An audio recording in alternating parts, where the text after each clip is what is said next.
Hello friend, good evening. MD Sabir classes में आपका स्वागत है। मेरे चैनल को सब्सक्राइब करें, शेयर करें, लाइक और कमेंट करना ना भूलें। तो आज ज्योग्राफी से रिलेटेड हम लोग ग्रहों का बढ़ता क्रम के बारे में पढ़ रहे हैं। आकार के अनुसार ग्रहों का बढ़ता क्रम के बारे में पढ़ रहे हैं।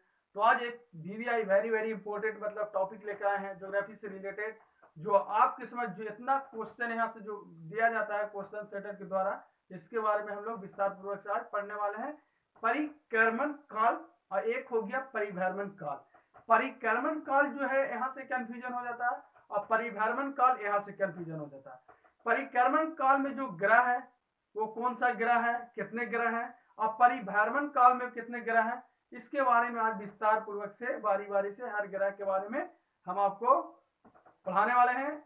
सबसे बड़ी बात है कि आज जो है मेरा वीडियो को लास्ट तक देखना ना भूलें दोस्तों, लास्ट तक देखें ताकि आपको समझ अच्छा से हो और अच्छा से आप मतलब पढ़ करके किसी भी एग्जाम का आप मतलब अच्छा से कर सकते हैं। तो आज हम लोग जानेंगे परिक्रमण काल के बारे में, जो ग्रह है उसके बारे में हम लोग विस्तार पूर्वक से पढ़ने वाले हैं। देखिए, जो भी अगर धुंधला से दिखाई दे तो उसको नजरअंदाज करते हुए लास्ट तक देखना ना भूलें। सबसे बड़ी बात, यहाँ पर एक क्वेश्चन दिया गया है और खाली स्थान भी दिया गया है। इसको आपको लेकर के चलना है कि खाली स्थान क्यों दिया गया है। तो देखिए, यहाँ लिखा हुआ परिक्रमण काल, यहाँ जो लिखा हुआ है परिक्रमण काल और यहाँ लिखा हुआ परिभ्रमण काल, ये चीज आपको पकड़ के लेके चलना है। तो देखिए, परिक्रमण काल के अनुसार ग्रहों का बढ़ता क्रम, हमने 2 दिन से आप लोग के समझ बढ़ता क्रम के बारे में पढ़ा रहे हैं ताकि आप किसी भी एग्जाम को 9-10 का एग्जाम हो या किसी भी कॉम्पिटिटिव एग्जाम हो तो आप वहां से कंफ्यूजन ना हो।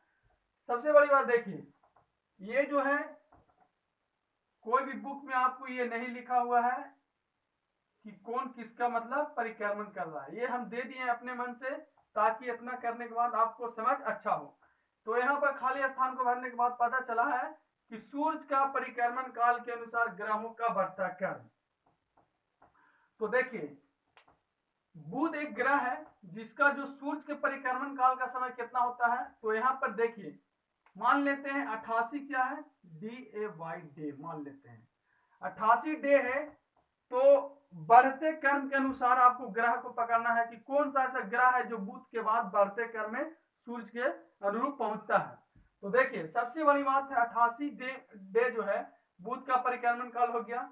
बुध के बाद शुक्र हो गया 2.24। देखिए, अभी सभी डे में है, आपको ये याद रखना है कि जो भी है यहाँ से डे है, डे के बाद जो है यर्स में बदल रहा है। तो ये चीज भी हम लोग को ध्यान देना है, कौन सा ग्रह से डे के बाद यर्स हो रहा है। तो ये चीज ध्यान देना है कि डे के बाद यर्स, और फिर देखिए डे के बाद एक यर्स हो गया और फिर 1 घंटा के बाद डे हो गया। ये चीज कंफ्यूजन हम लोग को होता है। तो इसके बारे में लास्ट तक देखिए आप लोग, और देख करके बाद आपको समझ में अच्छा से आ जाएगा कि हाँ भाई कहाँ से डे के बाद घंटा में प्रवेश कर रहा और घंटा से डे में प्रवेश कर रहा। तो ये चीज हम लोग को जानना है। सबसे बड़ी बात है, हम सूर्य के परिक्रमण काल के अनुसार पढ़ रहे हैं। तो बुध जो है 88 डे में, शुक्र हो गया 2.24 डे में, पृथ्वी हो गया 365.26 डे में। देखिए, पृथ्वी में क्वेश्चन 3 तरह के मतलब आपको पूछा जाएगा, आपको मतलब गलती करने के लिए क्वेश्चन पूछा जाएगा ताकि आप गलती कीजिए।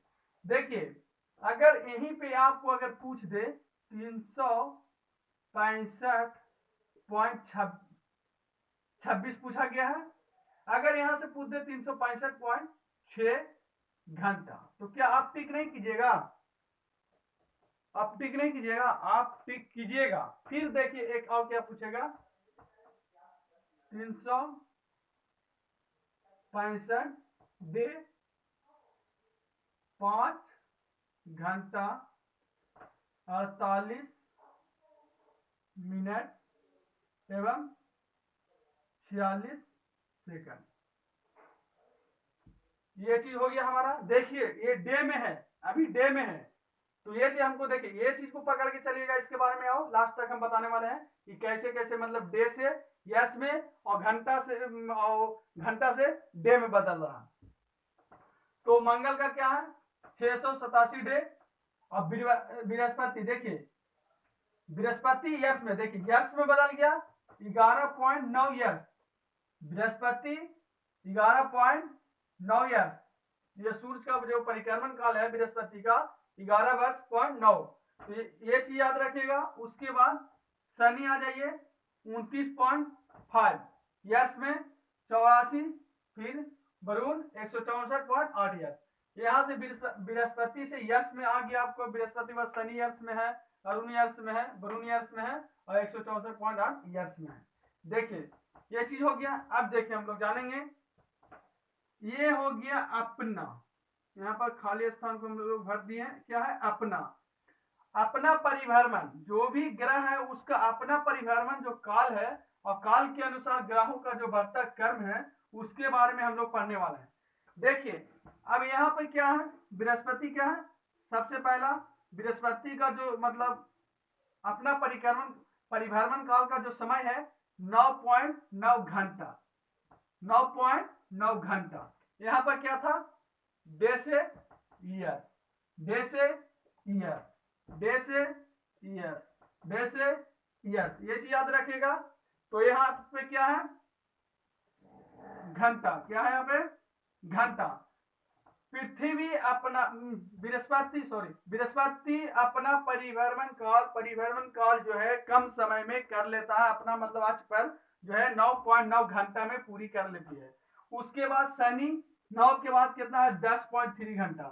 देखिए 9.10 पॉइंट बाय 3 है, अगर 10 रहे तो घंटा, यानी मान लीजिए 10 घंटा। 9.9 9.9 के बाद 10, 10 के बाद आप आ जाइए 16, 16 कौन सा है मतलब घंटा, वरुण, वरुण के बाद क्या है अरुण, अरुण क्या है 17 घंटा।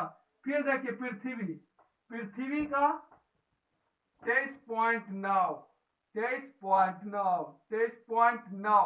कंफ्यूजन पृथ्वी में आपको होगा फ्रेंड। देखिए कैसे 23.9, आप बोलिएगा क्या बोलिएगा कि सर पृथ्वी तो अपने आसपास 24 घंटा में घूम लेती है, बात भी कहना सही है। तो यहाँ पर कंफ्यूजन है ना, समझना ये है ना 23.9 क्यों दिया गया है, किसी बुक में क्यों दिया गया है, आपको जानना यहाँ है कि देखिए 23 घंटा, जी क्या है घंटा, मान लीजिए जी को घंटा मान लेते हैं, तो 23 घंटा 56 मिनट, 56 मिनट और 4 सेकंड क्यों दिया गया, ये तो भी आपका बुक में है ना, है कि नहीं है। तो यहाँ से हम बोलते हैं लास्ट तक देखिए, उसके बाद समझिए 23 पॉइंट अगर यदि 9 है तो इसको भी हम टिक करेंगे, अगर यदि ये नहीं है तो 23 घंटा 56 मिनट 4 सेकंड है अगर डे में, तो इसको भी हम टिक करेंगे। कंफ्यूजन क्या है, देखिए अगर आपको डे में यहाँ दिया है तो ये किसका मतलब दिया है, सूर्य का परिक्रमण काल। पृथ्वी अपने सूर्य का परिक्रमण काल में 365 अगर 26 रहे तो टिक कीजिए, अगर 365.6 घंटा रहे तो टिक कीजिए, अगर यदि 365 डे 5 घंटा 48 मिनट और 46 सेकंड रहे तो टिक कीजिए। कंफ्यूजन नहीं है, कंफ्यूजन नहीं है, कंफ्यूजन है तो कंफ्यूजन को आप हटाइए और कॉन्फिडेंस लाइए, किसी भी एग्जाम को कॉन्फिडेंस के अंतर्गत आप क्वालिफाई कीजिए भी किसी एग्जाम को। तो हम लोग क्या थे, यहाँ थे, क्या थे 23.9 रहे उसको भी टिक करना, अगर ऑप्शन वाइज रहे तो, या फिर 23 घंटा 56 मिनट या 4 सेकंड रहे डे में, डे में इसका अपना ये है मतलब ये अपना परिभ्रमण काल कर रहा है इतना समय में, ठीक है ना। तो ये जो है इसको भी टिक कीजिए। उसके बाद मंगल, देखिए मंगल क्या है 24.6, 24.6 क्योंकि पृथ्वी के एक समान ग्रह, जैसे शुक्र को हम पृथ्वी का मतलब शुक्र को शाम का तारा तथा भोर का तारा भी कहते हैं, यानी इवनिंग स्टार तथा मॉर्निंग स्टार, मॉर्निंग स्टार तथा इवनिंग स्टार। इसी तरह से इसे क्या कहते हैं, भगनी ग्रह भी कहा जाता है। तो 24.6 अगर रहे तो मंगल ग्रह। बुध क्या है, कंफ्यूजन देखिए, बुध क्या है 58, 58 क्या है डे में है, यदि 58 यहाँ है और 88 यहाँ है, देख रहे हैं कंफ्यूजन हो रहे हैं। 58 88 क्या यहाँ पर भी 8 है, यहाँ पर भी 8 है, कंफ्यूजन क्या है। तो ये कंफ्यूजन आपका माइंड है, माइंड पे अगर यदि आप कमांड नहीं करते हैं तो आप क्वेश्चन गलत करके आते हैं। 88 क्या है, ये सूर्य का 88 है, 58 क्या है इसका अपना 58 है। तो ऐसा कीजिए ना, एक अपना बुक बनाते हैं, रजिस्टर बनाते हैं, तो उसमें लिखिए 88 58 48। अब बोले सर 48 कहाँ से आप घुसा दिए, तो घुसाना पड़ेगा इसलिए आपके बुक में है, आप एनसीईआरटी से बुक से पढ़िए 48 ये है कि उसका व्यास है, उसका व्यास है। तो ये चीज आप याद रखें, 88, 58, 48। दूसरी बात शुक्र पर चलते हैं। शुक्र के क्या है, डे है, तो डे क्या है 243 डे हो गया। उसके बाद अब आ गया तीसरा क्वेश्चन। तीसरा क्वेश्चन ये पूछता है, तीसरा क्वेश्चन यहाँ पर दिया है कि अपने अक्ष पर झुकाव के आधार पर ग्रहों का बढ़ता क्रम। अब कौन सा ऐसा ग्रह है जिसका आधार पर मतलब कि बढ़ता क्रम है, अपने अक्ष पर है झुकाव के आधार पर ग्रहों का बढ़ता क्रम। तो आपको देखिए यहाँ दिया गया है शुक्र कितना डिग्री झुका हुआ, 77 डिग्री। बृहस्पति कितना डिग्री झुका हुआ, 32 डिग्री। बुध कितना डिग्री झुका हुआ, 1 डिग्री। पृथ्वी कितना डिग्री झुका हुआ, 23.5 डिग्री।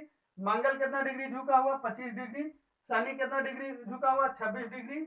और इसी हिसाब से वरुण कितना 977 डिग्री और अरुण कितना है 29.5 डिग्री। अगर 8 भी रहे तो यहाँ पर आपको टिक करना है।